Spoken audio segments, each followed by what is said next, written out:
నమస్తే మిత్రులారా, ఎలా ఉన్నారు మీరందరూ? క్లాస్లో బ్యాక్ బెంచర్స్ అంటే వీళ్ళు చదవరు, హోంవర్క్ చేయరు, ఎగ్జామ్స్లో చీటింగ్ చేస్తారు, ఎప్పుడు ఆడుతూనే ఉంటారు, అందరినీ డిస్టర్బ్ చేస్తారు, వీళ్ళు వేస్ట్ అని అందరూ ఫిక్స్ అయిపోయారు. కానీ లైఫ్లో బ్యాక్ బెంచర్స్ సెట్ అయ్యారు, సక్సెస్ అయ్యారు. ఈ వీడియో అందరూ బ్యాక్ బెంచర్స్కి అంకితం. ఈ బ్యాక్ బెంచర్స్ ఎలా సెట్ అయ్యారు ఈ వీడియోలో చూద్దాం.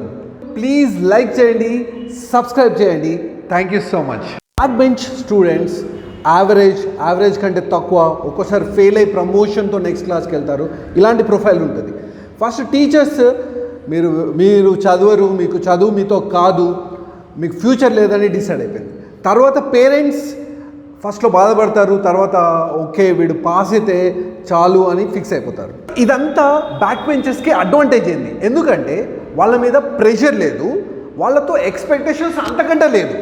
10th ఎగ్జామ్స్ అయిపోయాయి, కొందరు పాస్ అయ్యారు, కొందరు ఫెయిల్ అయ్యారు, చాలామంది లైట్ తీసుకున్నారు చదువుకోవడం. ఫ్యామిలీ ప్రెషర్, సొసైటీ ప్రెషర్ వల్ల చిన్న జాబ్స్ స్టార్ట్ చేశారు.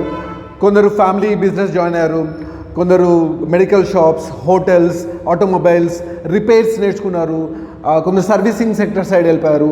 అలా డిఫరెంట్ సెక్టర్స్లో వెళ్ళి చిన్న జాబ్స్ స్టార్ట్ చేశారు. కొన్ని రోజులు గడిచింది, పెళ్లి చేసుకునే టైం వచ్చింది. ఇలా ఉంటే పిల్లనివ్వరు కదా. సో వాళ్ళ ఓన్ బిజినెస్లు స్టార్ట్ చేద్దామని కొందరు హోటల్స్ పెట్టుకున్నారు, ఓన్ మెడికల్ షాప్ పెట్టుకున్నారు, సర్వీసింగ్ కార్స్ సెకండ్ సేల్స్ అమ్మడం స్టార్ట్ చేశారు, ఫ్రాంచైజీస్ తీసుకున్నారు.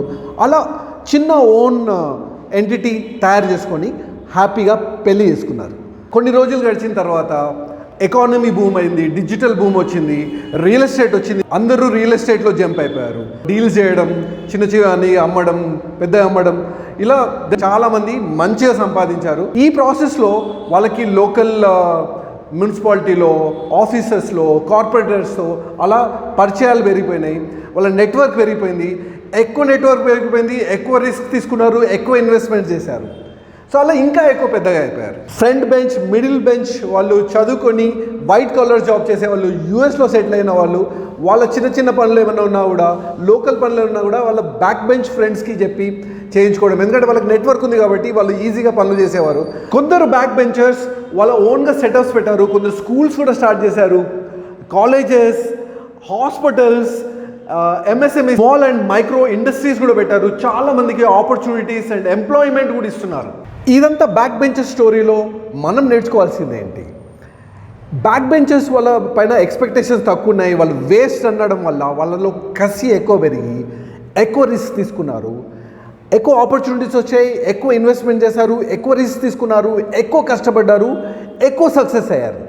మీ క్లాస్లో, మీ కాలేజ్లో, మీ స్కూళ్ళలో బ్యాక్ బెంచర్స్ ఎలా సెట్ అయ్యారు, వాళ్ళ సక్సెస్ స్టోరీ ఏంటో కమెంట్ రూపంలో రాయండి.